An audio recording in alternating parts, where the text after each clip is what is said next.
Hi, Veronica. Really nice to connect up again. Thank you for being part of this little interview. Thank you for And inviting me.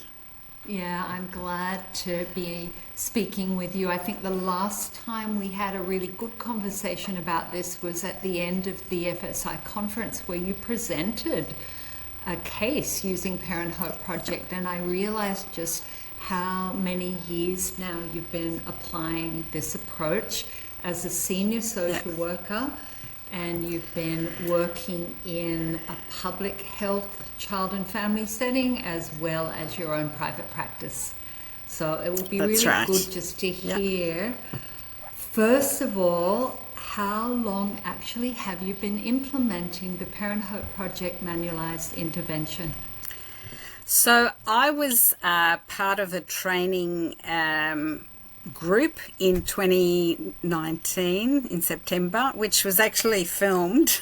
A lot of Uh-huh. people have actually commented, "Oh, I saw you on the training."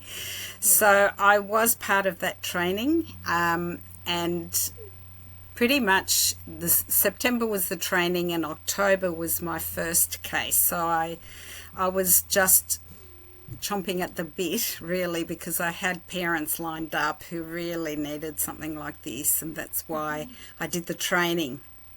Yeah.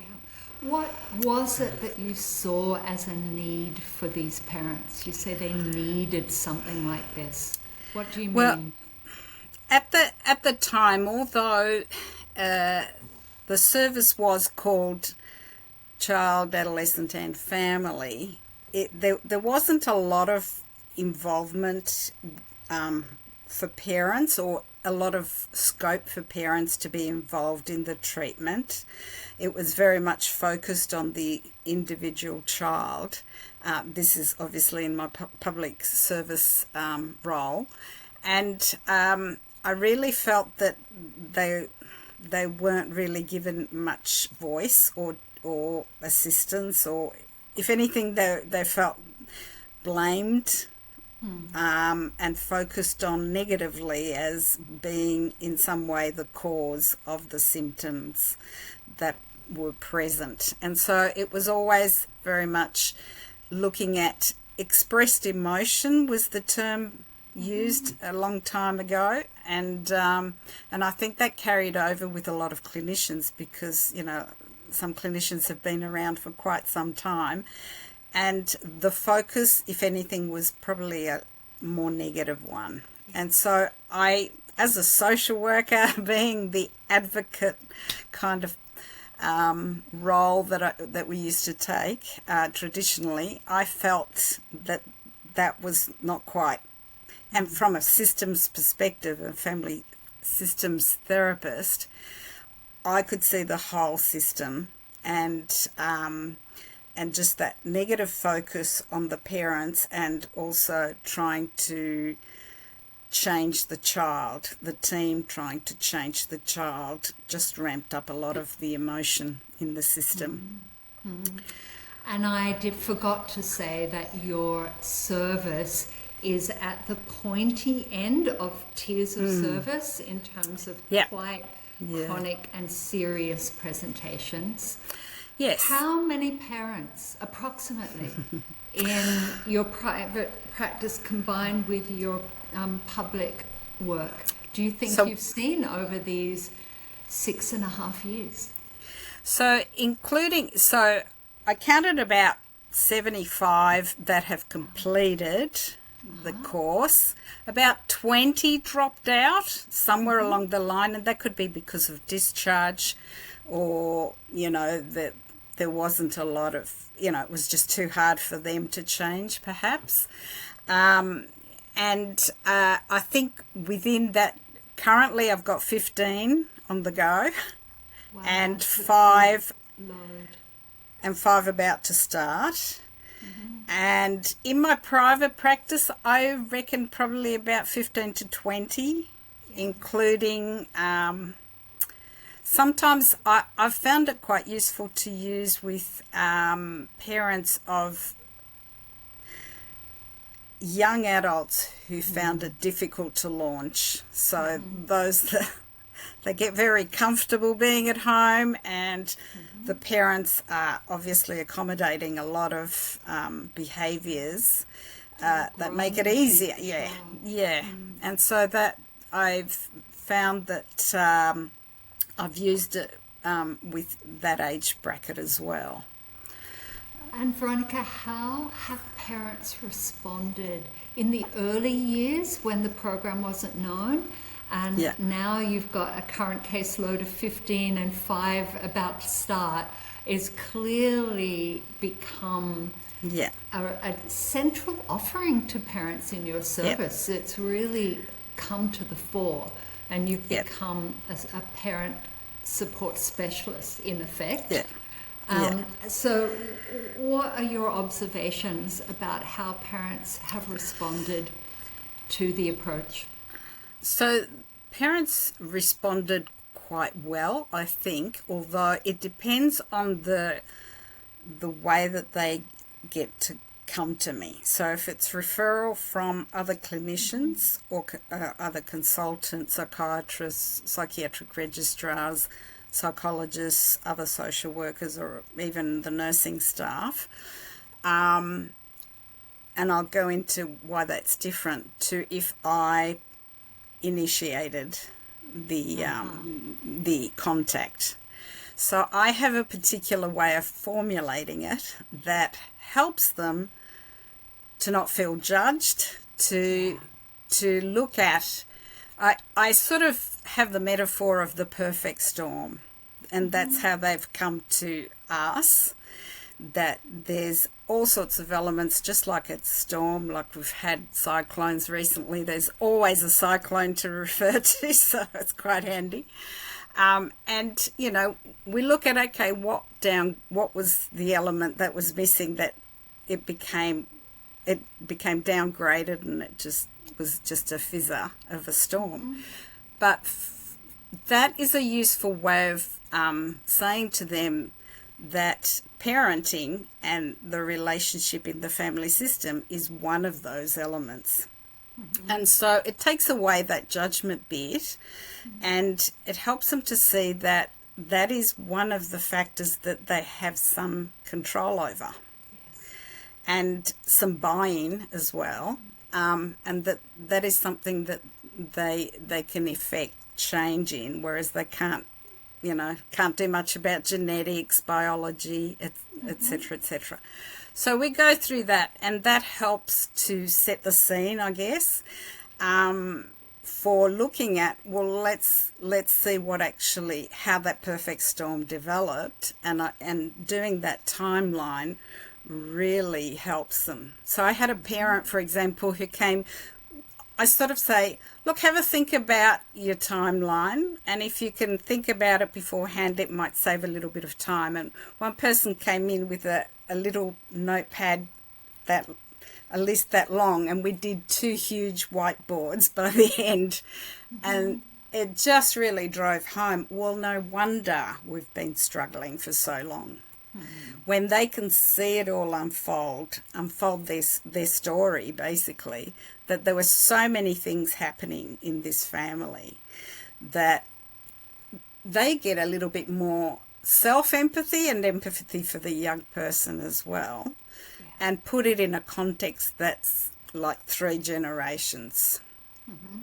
For this particular parent, there was so much happening in the mum's family of origin at the same time that she could see just how stressed the system was. So that helps. Great. Whereas if they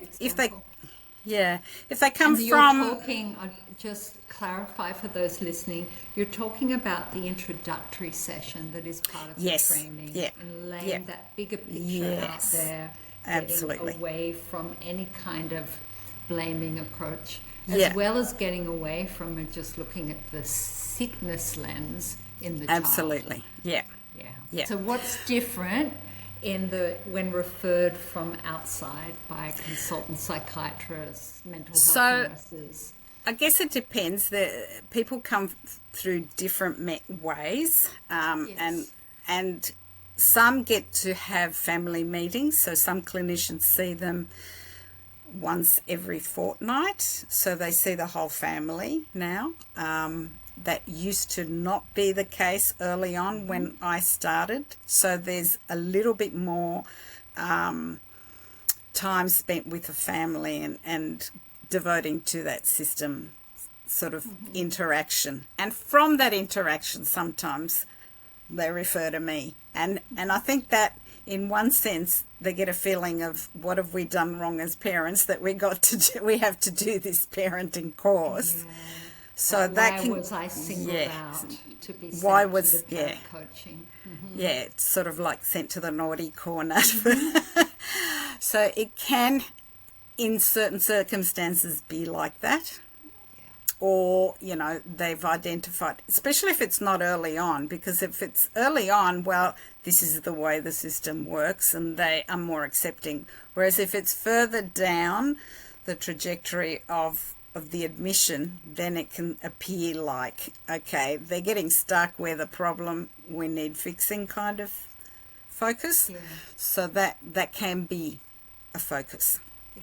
That's really useful food for thought, I think, to people listening in to our conversation, that path and process of referral and when it happens. What about the impacts as parents start moving through the program? So straight away, almost you can tell who's going to lap it up and take it and run with it. And there's just that resistance of, I can't help it, this is who I am, I've tried this, I've tried that, it doesn't work. Those kinds of sort of pushback and roadblocks and some sort of sense of defensiveness. They struggle more until they get a little bit further into it. Also the push for strategies. I had one on Monday who said, well, when I was asking questions about the interaction, it was, well, we came here for the answers, not to be asked questions. And so how do you respond to that? Well, I sort of said, in this case, I said, well, it's really important to me that after you leave here, you can work out your own answers rather than depend on me. What's an example of what changes for a family when parents are able to stick with this learning process, observation of themselves and learning about themselves in the system? So this is one particular couple that it was yesterday, and they were talking about just how, because it's session 6, you're reviewing what you got out of it. And this is a person who right from the first session said, oh, I got so much out of that. And she was quite excited. Whereas her husband was, you know, he was clearly ADHD with the fiddle toys and tuned out with his phone and everything. So much so that the psychiatrist had actually told him off in one of their sessions about it and being disengaged. And this is a family that the psychiatrist and psychiatric registrar said, we had no hope at all for this couple. We thought they're not going to do very well at all. The child is not going to change. It's just terrible. So they asked me for feedback.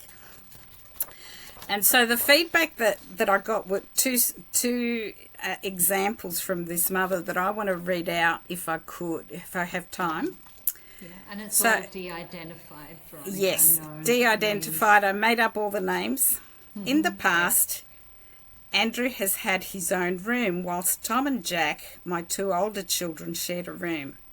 This was due to the explosive outbursts that Andrew had in the past and the need to have his own space to regulate himself. He had always been so protective over his space, and very rarely would he allow his brothers to step into his room without going into a fit. Last week, Andrew surprised us all and offered his room to Tom. For context, Tom has never had his own room despite being the oldest child and needing his own space while he enters his teen years. Andrew said to Tom that he was willing to give his room up for Tom because he had never had his own room. This was not prompted by anyone and was entirely Andrew's idea. Later in the week, we completed the move, and after a couple of days, Andrew mentioned to me how much he loves his room and sharing his room with his brother Jack. He went on to say that he had no interest in having his old room back. And the mum comments that that was a vast improvement, as Andrew and Jack were often referred to as arch enemies. However, off the back of these Parent Hope sessions we've been completing with you, we have seen a significant improvement. Andrew and Jack spent practically the whole school holidays playing at the skate park together, to now sharing a bedroom together and getting along so well. And then in yet terms that of wasn't specifically targeted, I think, is what absolutely you're saying not. Is No, one of it the was unique that, aspects of this. It's not yeah. trying to change a part of the child's symptoms. It's changing the atmosphere of That's right. the system Yeah. via And off, what the parents yeah. can do. And off the back of these sessions, Andrew has moved from being last minute with his demands, and if not getting his way would throw big tantrums, to now where he's able to preempt his requests and possible chores that he may need to complete in order to get what he wants. He will now come to me and say, "Mummy, if I get my bedroom clean, take out the washing and change or fill Bubbles, our robot vac, water, can I please go to the skate park? I'm wanting to meet Arlo and Job and Noah at 10:30 a.m. and I can be home by 3 p.m. And then they have a negotiation and both walk away satisfied. And she comments that that's a massive improvement and removed a lot of the previous anxiety that they would have. And she comments about how proud she is and how far they've come, and that she and her husband have taken time to attend the sessions with me. It's been life-changing, and I would recommend all parents undergo these sessions." Oh, thanks, Veronica. So, we need to pull it together. Yes. I wonder if you were to pick just one thing that you think is distinct about this way of working with parents to what else is out there in the field. So What would that be?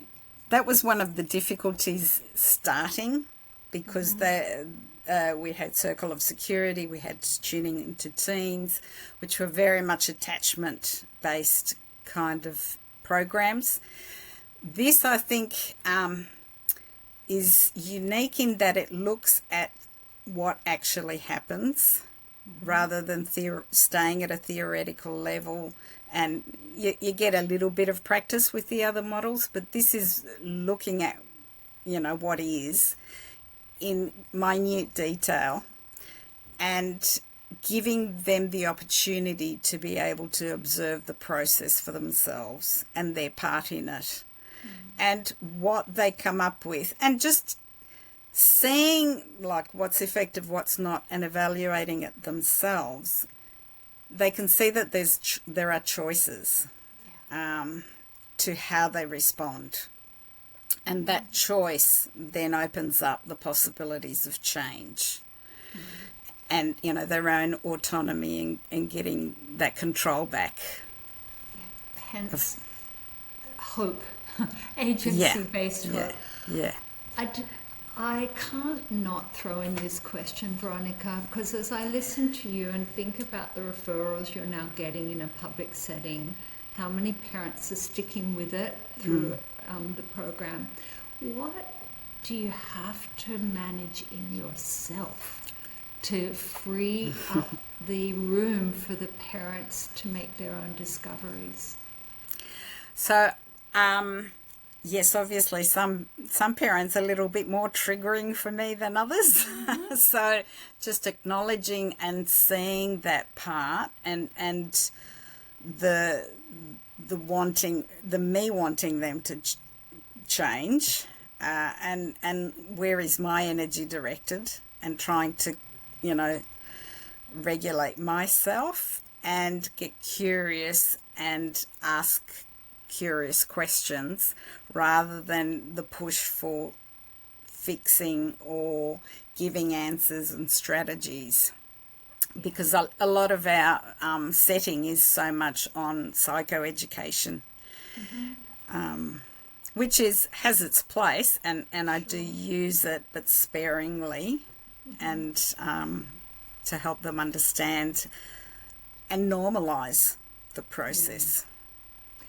So I think that's great that you can just finish by sharing with listeners that there's an effort in managing our own triggers to not move into direct or fix, which is just what the parent's working on, isn't it? In managing their worry triggers or conflict triggers with their child. The other piece that I would add is that to also resist the pull from the team, the treating team, because that is a bigger one, as you know from my presentation at the conference. That is definitely a bigger one. Yeah. And what's your summary of what you need to work on in yourself as a self in the clinical team system? I think